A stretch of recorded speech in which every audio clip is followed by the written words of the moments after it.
Assalamualaikum warahmatullahi wabarakatuh. Perkenalkan, nama saya Hendiman Utmanulaili dari kelas 10 MIPA 5 nomor absen 13. Di sini saya akan menjelaskan KD 3.8 yaitu tentang konsep badan usaha dalam perekonomian Indonesia. Yang pertama ada badan usaha milik negara atau BUMN dan badan usaha milik daerah atau BUMD. Pengertian BUMN dan BUMD. BUMN adalah badan usaha yang seluruhnya atau sebagian besar modalnya dimiliki oleh negara melalui penyertaan secara langsung yang berasal dari kekayaan negara yang dipisahkan. BUMD adalah badan usaha yang modalnya dimiliki oleh pemerintah daerah. Peran BUMN dan BUMD dalam perekonomian. Peran BUMN adalah untuk mengoptimalkan peran BUMN dalam perkembangan perekonomian global, maka perlu menumbuhkan budaya korporasi dan pengawasan berdasarkan prinsip-prinsip tata kelola badan usaha yang baik. Peran BUMD ada 3, yaitu melaksanakan pembangunan daerah atau nasional. Yang kedua, sebagai salah satu sumber pendapatan asli daerah dan ikut berpartisipasi dalam pembangunan perekonomian daerah. Yang ketiga, memberikan kesempatan berusaha bagi masyarakat. Bentuk dan jenis BUMN dan BUMD.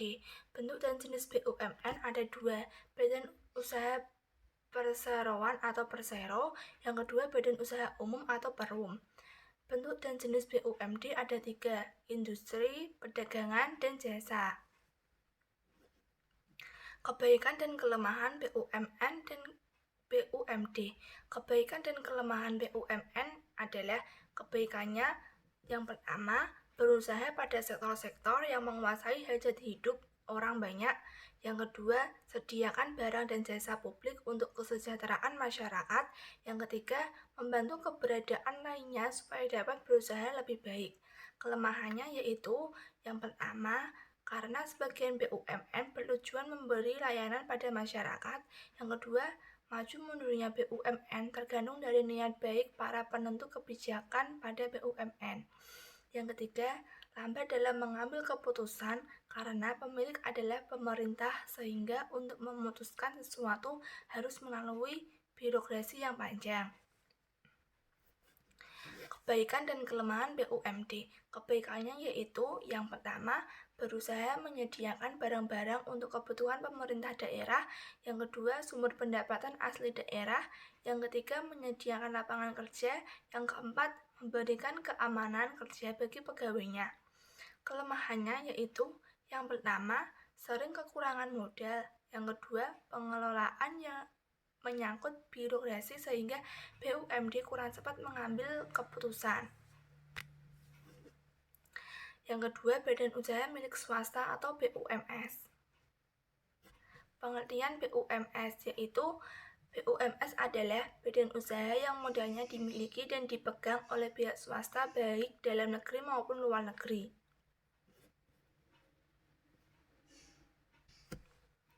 Perbedaan perusahaan swasta dan BUMS. Perusahaan swasta yaitu sekelompok kecil pemegang saham yang tidak memperdagangkan stok perusahaannya kepada masyarakat. Kalau BUMS itu badan usaha yang dimodeli dan dikelola oleh pihak swasta dengan tujuan untuk mencari keuntungan sebesar-besarnya. Peran BUMS dalam perekonomian ada 4. Yang pertama sebagai mitra BUMN, yang kedua sebagai penambah produksi nasional, yang ketiga sebagai pembuka kesempatan kerja, yang keempat sebagai penambah kas negara dan pemasok pendapatan nasional. Bentuk-bentuk BUMS ada 5. Yang pertama badan usaha perseorangan, yang kedua firma, yang ketiga persekutuan komanditer, yang keempat perseorangan terbatas atau PT, yang kelima koperasi. Kebaikan dan kelemahan BUMS. Kebaikannya yaitu yang pertama, cepat dalam mengambil keputusan karena pemilik modal kadang menjadi pengelola. Yang kedua, memberi kontribusi dalam menaikkan produk domestik bruto. Yang ketiga, penyumbang pajak pada kas pemerintah. Kelemahannya yaitu sering kesulitan untuk mendapat pinjaman, terlalu mementingkan labil sehingga sering tidak memperhatikan lingkungan, cari yang terjadi silang pendapat antara manajemen perusahaan. Jenis-jenis kegiatan usaha BUMS ada 4, perusahaan perorangan, CU, PT, dan firma. Yang terakhir, tahapan dalam mendirikan BUMS. Yang pertama, pengurusan akta pendirian. Yang kedua, pengurusan surat keterangan domisili perusahaan atau SKDP. Yang ketiga, pendaftaran wajib pajak. Yang keempat, pendaftaran ke pengadilan negeri.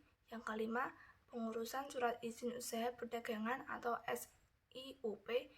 Yang terakhir, pengurusan tanda daftar perusahaan atau TDP.